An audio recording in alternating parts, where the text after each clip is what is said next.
ہم وہی کہیں گے جو ہمارا دین ہم کو بتاتا ہے، عمل کرو تو تمہارا بھلا ہے۔ جو تمہارے پاس ہے ہو چکے گا، اور جو اللہ کے پاس ہے ہمیشہ رہنے والا ہے، اور ضرور ہم صبر کرنے والوں کو ان کا وہ صلہ دیں گے جو ان کے سب سے اچھے کام کے قابل ہو، جو اچھے کام کرتے ہیں۔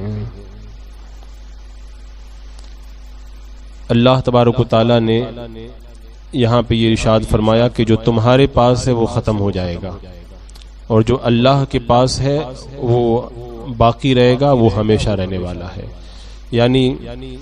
یہ کہا گیا کہ انسانوں جو کچھ تمہارے پاس ہے، چاہے جو بھی ہو، سب ختم ہونے والا ہے،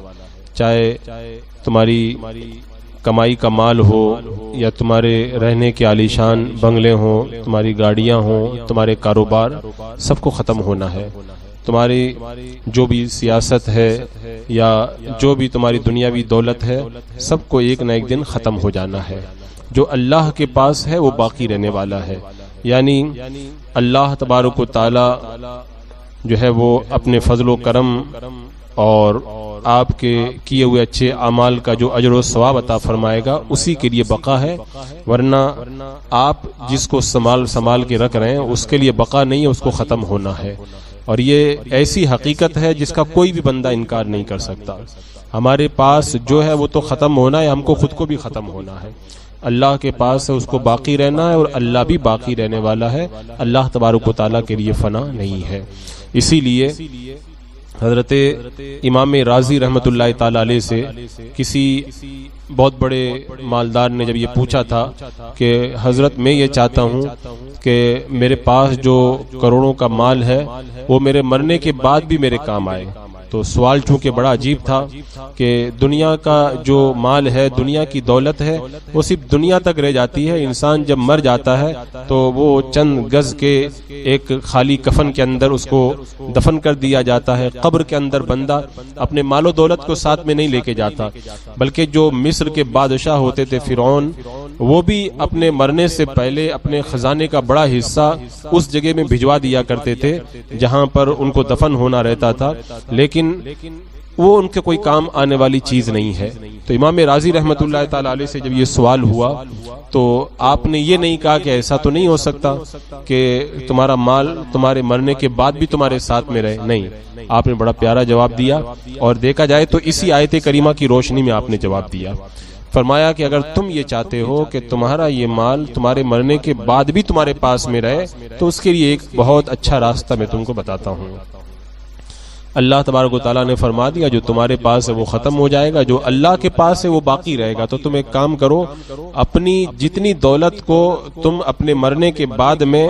جو پانا چاہتے ہو، اس سے فائدہ اٹھانا چاہتے ہو، تو پھر ایسا کرو کہ اس دولت کو اللہ کی راہ کے اندر خرچ کر دو، اللہ کے نام پہ دے دو۔ تم مرو گے، قبر میں پہنچو گے، تمہاری وہ ساری دولت تمہیں قبر کے اندر تمہارے پہنچنے سے پہلے مل جائے گی تمہیں۔ تو یہ اللہ کے پاس میں بندہ جو جمع کراتا ہے وہ ختم نہیں ہوتا ہے، وہ باقی رہتا ہے۔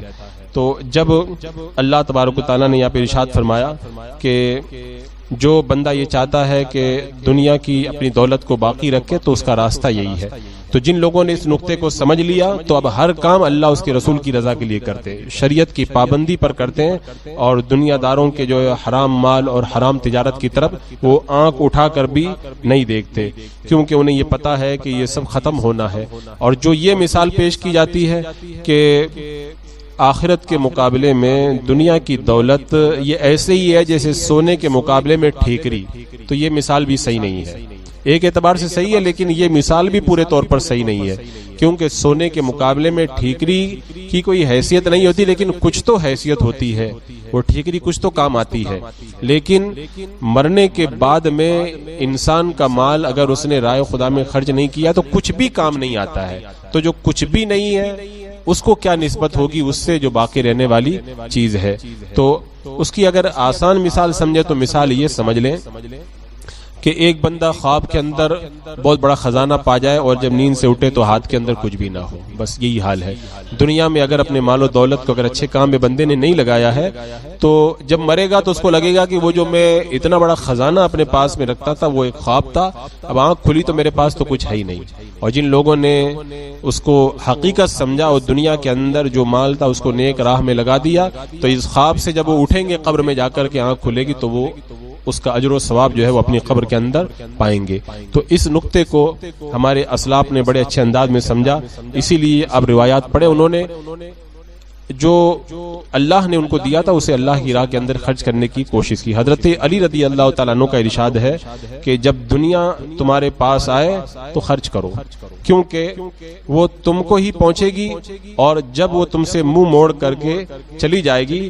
تب بھی جو ہے وہ خرچ ہوگا, لیکن وہ آخر رہنے والا نہیں ہے. یعنی اگر تم آج اگر اس کو خرچ کر دو گے اچھے کام میں تو اس کا فائدہ تم ہی کو ملے گا مرنے کے بعد میں, اور اگر خرچ نہیں کرو گے تو خرچ تو اس کو ہونا ہی ہے لیکن اس کا فائدہ کوئی اور اٹھائے گا. تو یہ بہتر ہے کہ بندہ جو ہے وہ اپنے جیتے جی اسے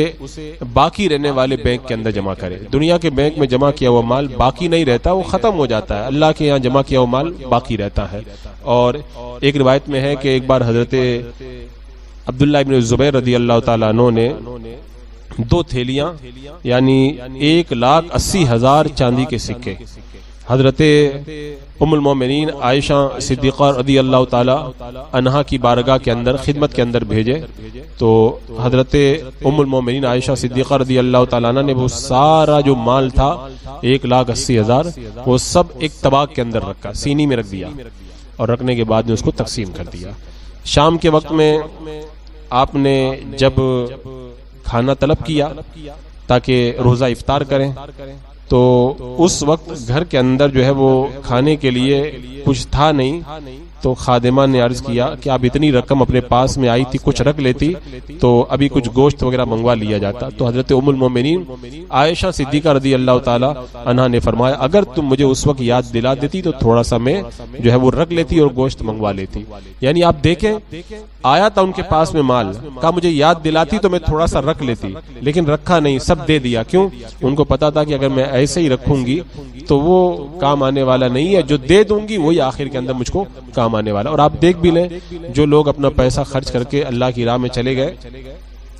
آج اپنی قبروں میں اس مال سے فائدہ اٹھا رہے ہوں گے وہ لوگ, اور جو نہیں رکھ کے گئے نہیں خرچ کر کے گئے تو خرچ تو آج بھی کر رہے ہیں لیکن وہ نہیں کر رہے, ان کی اولاد خرچ کر رہی ہے, اور جائز طریقے سے خرچ کر رہی ہے یا ناجائز طریقے سے وہ ایک الگ بات ہے, لیکن اس کا فائدہ ان کو نہیں مل رہا ہے جنہوں نے اس کو جمع کیا تھا. حضرت کعب رضی اللہ تعالیٰ عنہ فرماتے ہیں کہ ہر روز ہر شخص پر 2 فرشتے مقرر رہتے ہیں اور وہ ندا دیتے ہیں اے اللہ جو ممسک ہے یعنی مال کو روک رہا ہے تیری راہ میں خرچ نہیں کر رہا اس کا مال ہلاک کر دے, اور جو سخی ہے تیری راہ میں خرچ کرنے والا اللہ اس کے مال کے اندر اور تو اضافہ فرما. تو جو بندہ اللہ کی راہ میں دیتا ہے تو مرنے کے بعد تو باقی رہتا ہی ہے, لیکن دنیا کے اندر بھی اس کے مال کے اندر اللہ تبارک و تعالیٰ خوب اضافہ فرماتا ہے اور وہ اس سے خوب فائدہ اٹھاتا ہے. جیسا کہ حضرت شیخ حسن انطاقی یہ بڑے مشائخ میں سے گزرے ہیں, ایک بار ان کے مریدوں میں سے 39 افراد جمع ہوئے اور کھانا اتنا نہیں تھا کہ سب کے لیے کافی ہوتا, چند روٹیاں تھی, اب کیا کیا ٹکڑے کر کے دسترخوان کے اوپر رکھ دیا. کھانے کا وقت آیا چراغ بجھا دیا, اب سب لوگ کھانے کے لیے بیٹھ گئے. کچھ دیر کے بعد میں جب کھانے سے فارغ ہوئے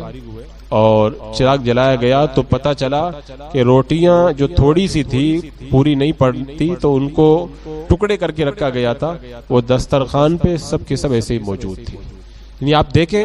جو بندہ اللہ کی رضا میں فنا ہوتا ہے تو پھر دنیا کے مال یا دنیا کی طرف اس کی توجہ نہیں رہتی ہے. جتنے لوگ بیٹھے تھے 39 لوگ, سب کو پتا تھا کہ روٹیاں بہت تھوڑی ہیں, 2-4 کا پیٹ بھرے گا. تو جب چراغ بجھایا گیا تو ایک نے سوچا کہ میں اندھیرا ہے نظر تو نہیں آ رہا میں نہیں کھاؤں گا, دوسرے کا پیٹ بھر جائے. دوسرے نے بھی یہی سوچا, تیسرے نے بھی یہی سوچا, اور جب چراغ جلائے تو پتا چلا کہ سب یہی سوچ رہے تھے اور کسی نے کچھ بھی نہیں کھایا اور سب ایسے ہی رکھا ہوا رہ گیا. تو یہ وہ لوگ تھے جو سمجھتے تھے دنیا کا مال کچھ کام آنے والا نہیں ہے. حضرت حذیفہ رضی اللہ تعالیٰ عنہ نے جنگ تبوک کے موقع پر جو واقعہ بیان فرمایا اس کے اندر بھی جو ہے وہ سیم یہی چیز موجود ہے. تو بزرگان طریقت نے فرمایا دنیا سے بالکل آزاد اور بے تعلق سوائے حضرت بشر حافی رحمۃ اللہ تعالی علیہ کے اور کوئی نہیں گیا۔ فرماتے ہیں جب حضرت بشر حافی رضی اللہ تعالیٰ عنہ کے نزع کا وقت آیا، جان نکلنے کا وقت آیا، تو اس وقت ان کے پاس میں ایک مانگنے والا آ گیا، تو اس نے سوال کیا، تو آپ کے پاس میں اس وقت کچھ بھی نہیں تھا، تو آپ نے جو اپنا کرتا جبہ پہنا ہوا تھا وہی اتار کر کے سائل کو دے دیا اور کسی سے تھوڑی دیر کے لیے مانگ کر کے کپڑا پہن لیا، اور پھر اس کے بعد میں ان کی روح نکل گئی اور وہ دنیا چھوڑ کے چلے گئے۔ تو جس کا کپڑا تھا وہ تو اس کو پہنچ گیا، لیکن انہوں نے سوچا کہ دنیا سے جاتے جاتے بھی اللہ کی راہ میں دے دیں تاکہ آگے جا کے مل جائے گا، اگر میں مر گیا یہ کپڑا پھر